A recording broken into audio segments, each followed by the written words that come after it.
Good evening. Welcome to Authentic Expressions. My name is Mika Klim, and today's topic is the silent killer, how miscommunication erodes connection.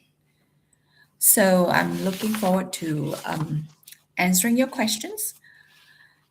We are also privileged to have Laurel Ridge Treatment Center sponsor this program. So, Laurel Ridge is a behavioral health program that offers compassionate care for every stage of life. It provides personalized treatment for all populations. Their interest is to help you into your journey of wellness. There are services for children, adolescents, adults, military dependents, active duty service members, veterans, and first responders. They offer inpatient services, outpatient services, substance abuse treatment, and residential treatment. Be sure to call 210-491-3591 for no cost assessment. Laurel Ridge is open 24 hours a day, 7 days a week. Their mission is to save lives, heal families, create hope. All right. I am looking forward to people logging in. So, again, our topic this evening is the silent killer, how miscommunication erodes connection. All right, Leah, welcome. Glad you are here. Okay, be sure to post your question. The silent killer, how miscommunication erodes connection. So we look forward to having your questions. And while waiting for your questions, I am going to read a quote or two. The first one by Eric Douglas says, asking questions is asking good questions is especially important in communication. It is a sign of competence in communication. So asking good questions. So communication is not just going back and forth, but it is also asking curious questions. All right, Leah, I see Leah logged here. Who else? So be sure to type in your question. All right, the next quote that I'm going to share with you is silence is a form of communication too. Sometimes less is more. The more we listen to understand, the more we are able to connect with the person. When heard, people feel relieved, they feel connected. Right. Okay. All right. I see Julie. Welcome. Bring your questions, Julie, Leah. Look forward to having your questions. Okay, one more quote is we are stronger when we listen and smarter when we share. So we are stronger when we listen. So in communication, work towards listening, to understand, listening, to connect, not just rebuttaling. So it's not back and forth. Many times you can give your children the gift of listening. All right, Carolyn, welcome. Good to see you again. So, Carolyn has an awesome question. How do we catch ourselves from not mind reading into somebody's body language? Awesome question. So, how do you not mind read? So, into somebody's body language. So, I'm hearing that you are reading too much into their body language. And my question is, how does it affect the way you communicate? So, are you coming into the conversation with certain expectations or certain outcomes that are similar?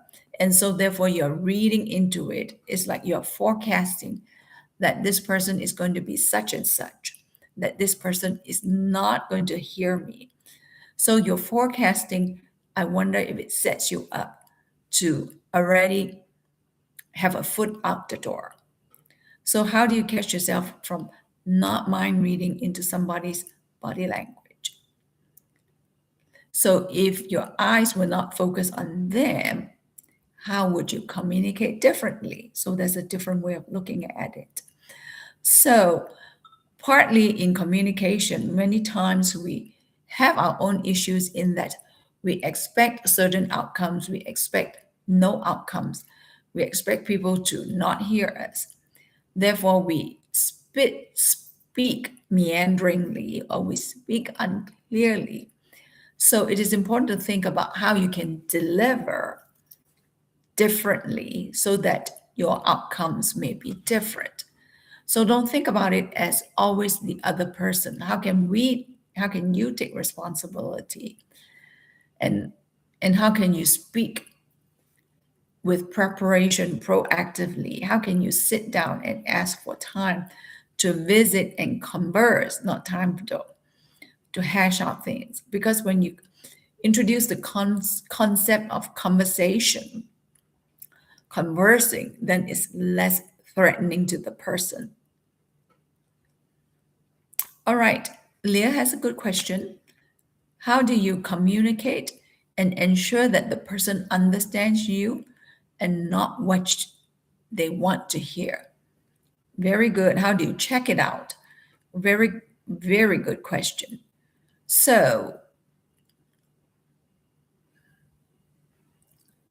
many times in any kind of conversation, it is acceptable to ask, what do you understand? Mike, what do you understand about what I said? What do you hear me say that speaks, that speaks to you? So your job is to have asked the person to clarify if they heard you.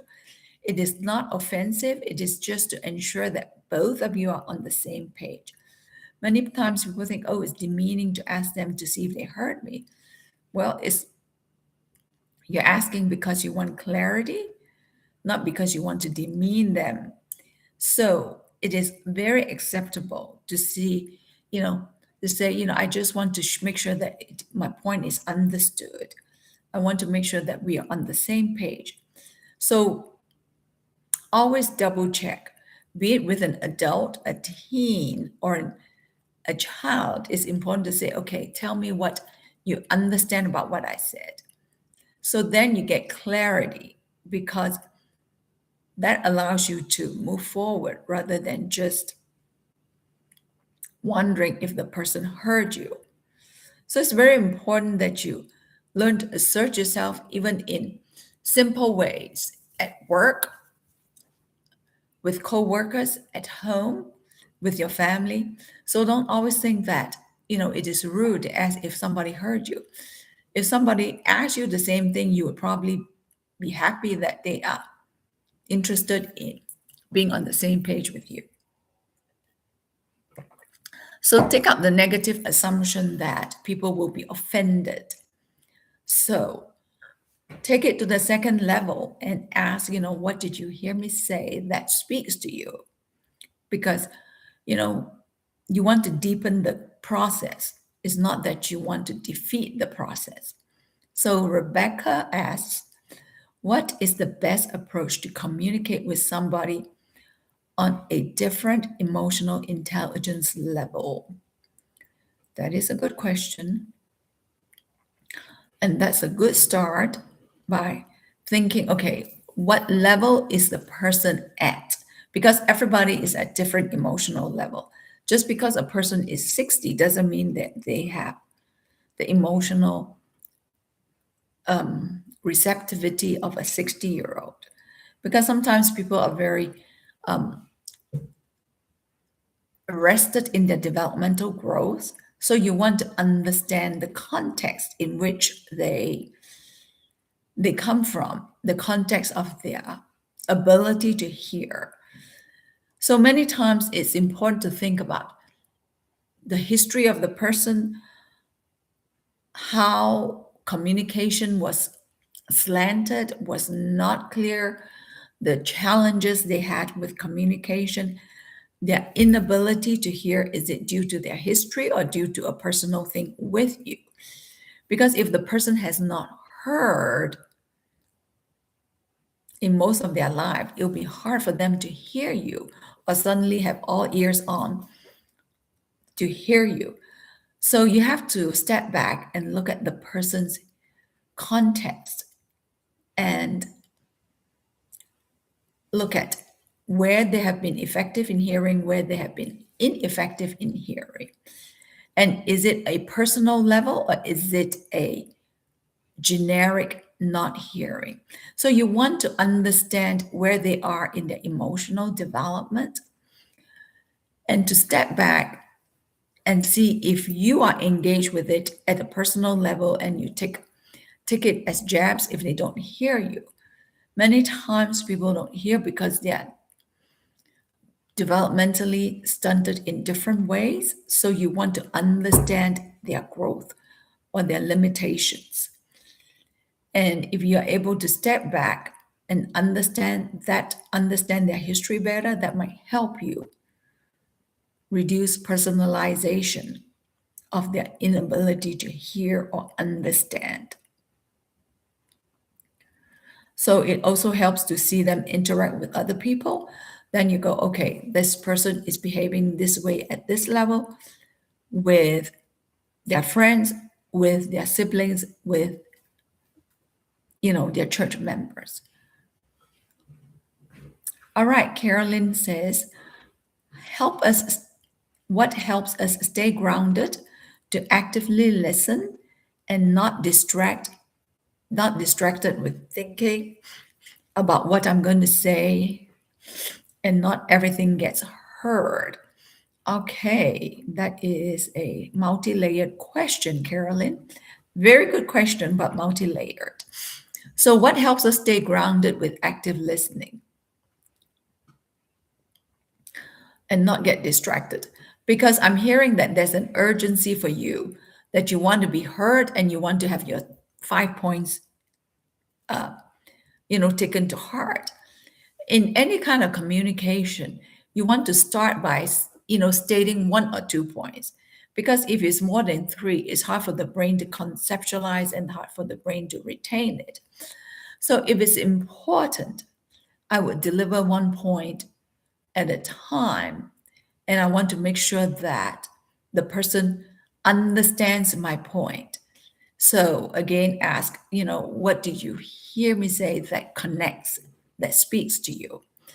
So rather than being preoccupied with, did I get heard? Did they get my point? So it is important to state 1 point, 2 points, rather than multiple points, because people cannot digest. And especially if they're at a different emotional state, they may not want to hear. So it's very important that you just learn to deliver 1 point. So then you're not preoccupied with, I can't hear them either, because your brain is busy churning. Your brain is busy thinking, okay, will I be heard? So likewise, you want to be heard. Also, you want to hear the other person.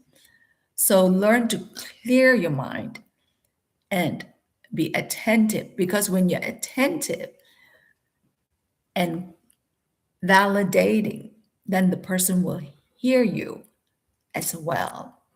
And whatever you start to do, just do 1 or 2.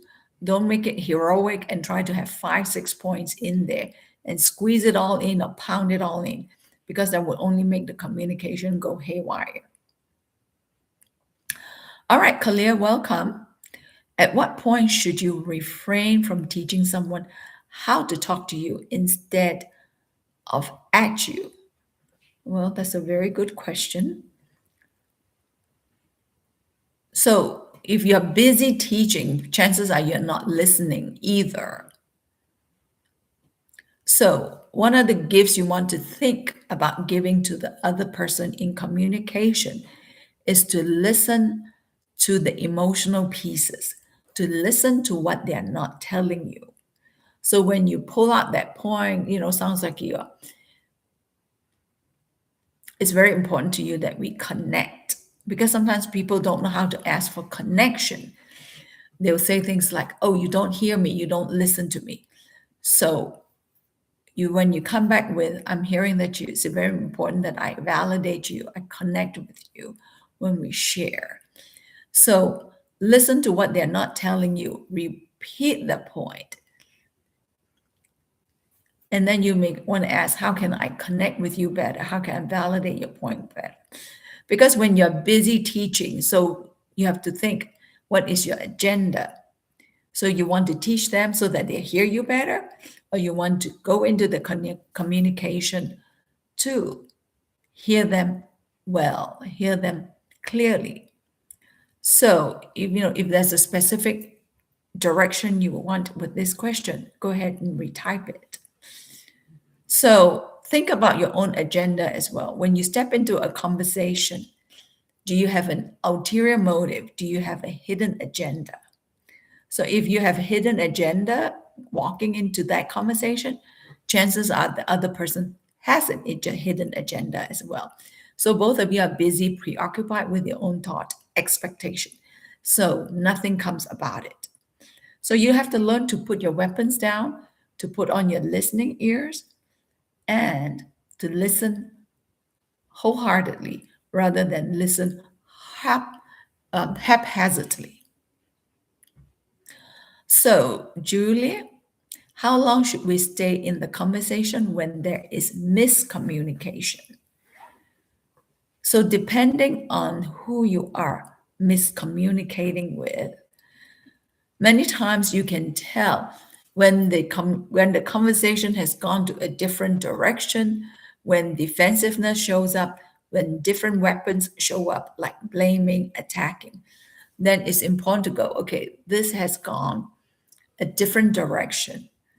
So let's talk when we are able to hear each other.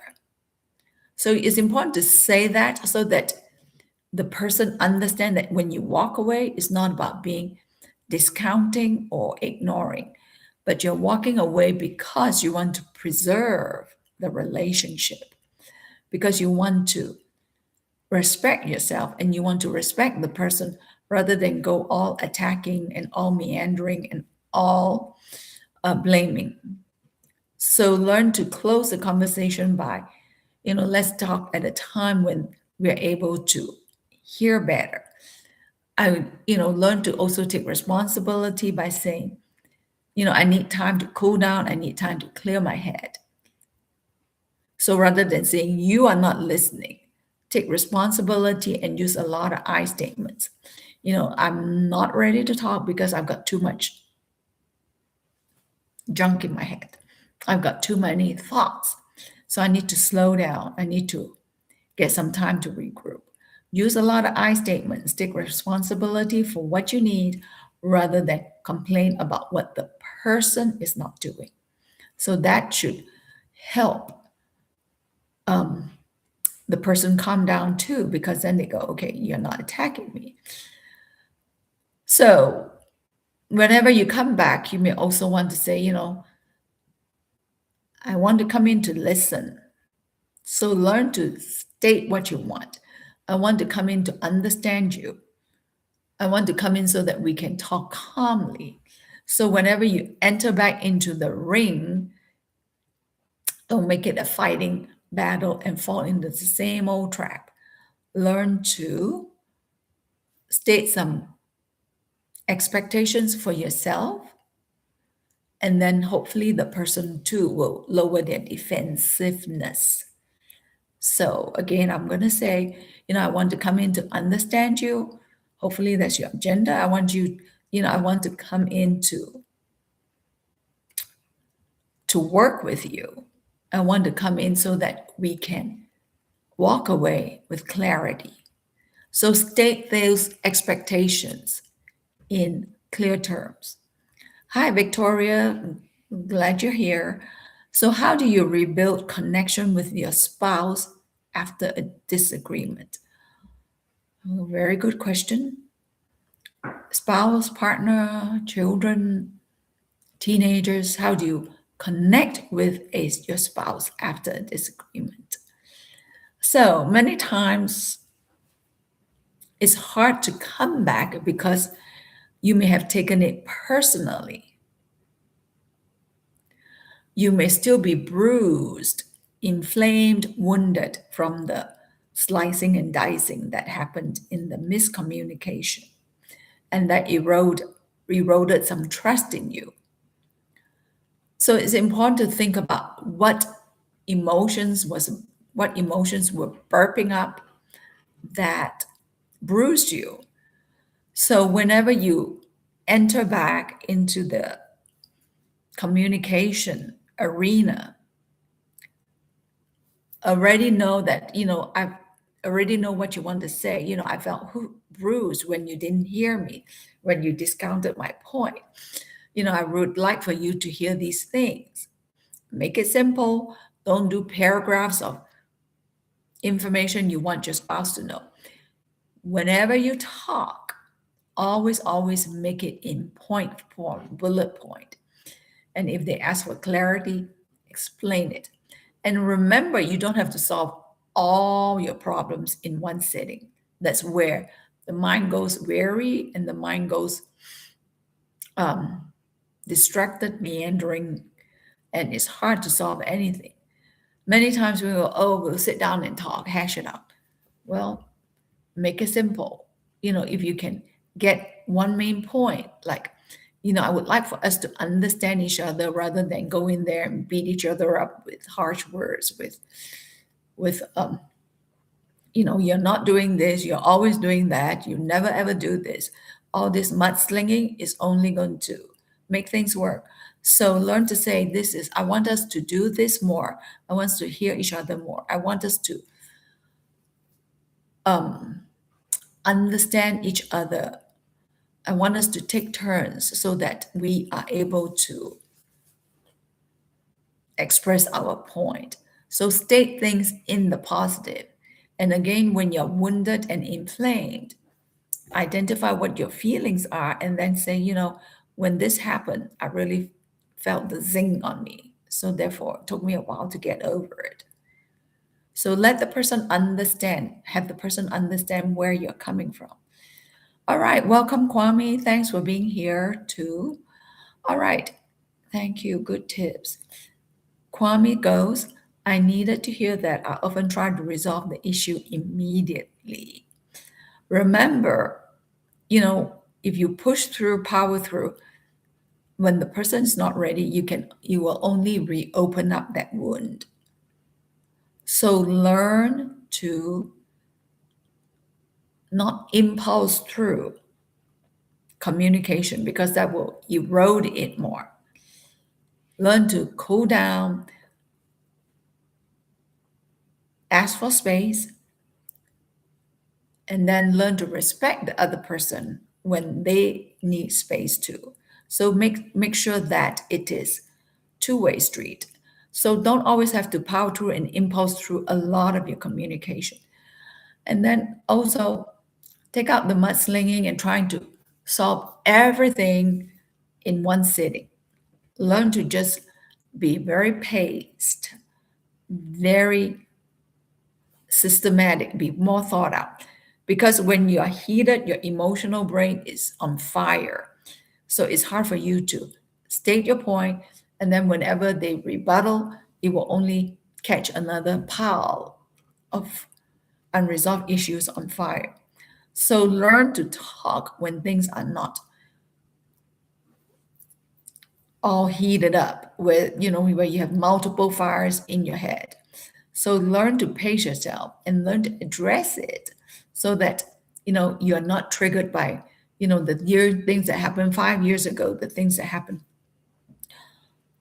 last year.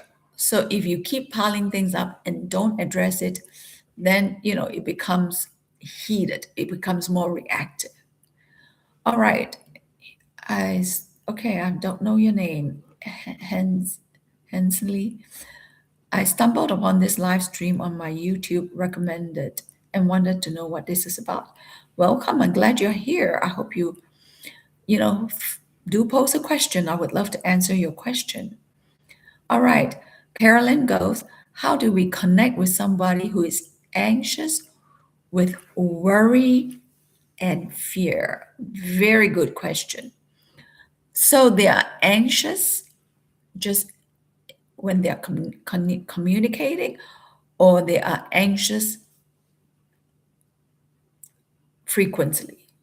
So I want to understand the history and the context of their anxiety and their fear. So if you find that that is a common emotion that they struggle with on a regular basis, then I would not take it personally, because anytime we take things personally, it inhibits our ability to hear clearly. It inhibits our ability to understand them, because it provokes us.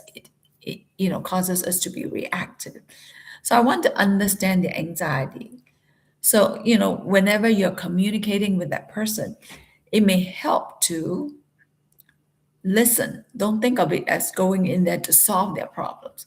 Many times when people are anxious, when you hear them and understand them and validate their point, they feel heard and it calms them down. So go in with the intention of, again, not solving anything, but to understand and validate, be compassionate. Because once they feel safe, then they will disclose, their reason for hanging on to anxiety, hanging on to fear, their history of using fear and anxiety to deal with life. Many times people have a one track behavior and they only use maybe a certain emotion to cope with a lot of other issues. So it'll be important to understand the history of their anxiety. So how long has it been burping within their headspace, and how long have they been using anxiety to cope with every situation? So many times may have limited skills. So it's important to understand them and give them the gift of listening. All right, Becca goes, how can you prepare to go into a conversation with somebody that typically plays the victim role? Yes, yes, yes, yes. There's plenty of those. When they play the victim role, then it shuts down the communication, because their intent is to shut it down so it doesn't go further. And it may be important to not communicate at this point. It may be important to step back and then text them, or in this day everybody texts. It may be important to let them know that you want to share with them your point.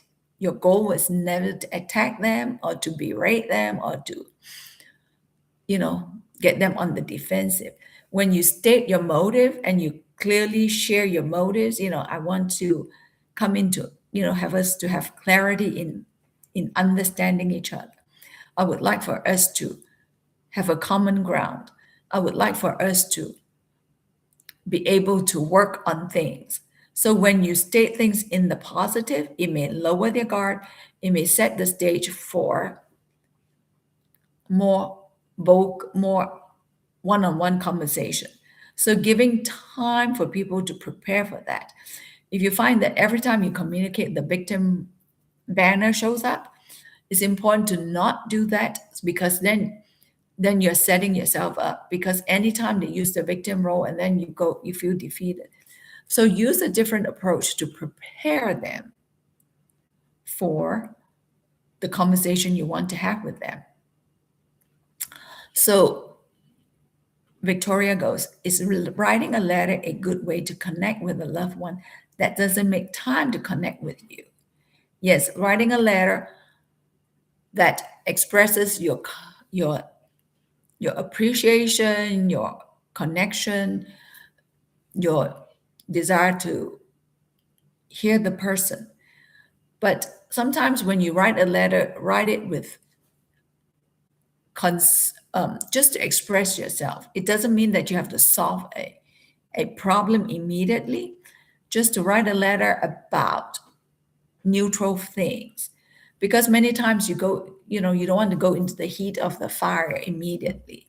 So take time to connect with the person, to talk about, to inquire about the interest, to connect with them in simple ways rather than to solve the problem immediately. Because sometimes they may still have inflammation that has not been addressed yet. All right. So the newcomer says, I recently started communication with various random people by thinking of them as subhuman. Is this a good way to go about strengthening my communication skills? You may want to try to communicate with people who are, neutral, whom you think can have neutral conversations. Is because then you get to have experiment with real life person. Then you are able to go back and forth, and that will help you build new skills. And often go in there with an attitude of open mind. Do a lot of mirroring. Oh, sounds like this is what you said. I really appreciate that feedback. So learn to make it neutral, and then it will be hopefully set the stage for deeper conversations. So Liz, good to see you. What happens if I have communicated well and still no change? All right. So that is, I want to understand what that no change means. You've communicated well. I'm assuming that you've communicated your points well. At that point, I want to understand what the person heard or not hear. Many times you may have delivered, but I also want to check, did they hear me or did they ignore me? Same thing with children. Whenever you work with children, help me understand, what did you hear me say? No complying by other parties. So that's a great question. Our time is up, but no complying. You may want to up it by saying, remember what I said last week? I want to follow up with it. So whenever you have delivered something, no action, silence. Then you go, what I said last week was really important. I would like to follow up with this.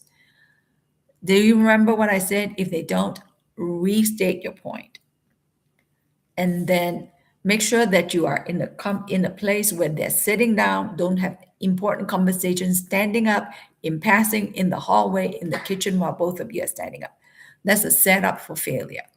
Always make sure you sit down, there's eye contact, there's no distraction, not little distraction, no distraction. So you want to set the stage for clear communication where you are heard. All right, our time is up. Thank you for these awesome questions. So next week, our topic is teen taming, boundaries without battles. So I would love to have your questions. Bring a friend, bring multiple questions. So again, this segment live stream is sponsored by Laurel Ridge, and we are grateful for their sponsorship each week. Again, they offer a variety of services, inpatient services, outpatient services. So be sure to call 210-491-3591. Thank you for your participation. Awesome questions. Love to see you next week.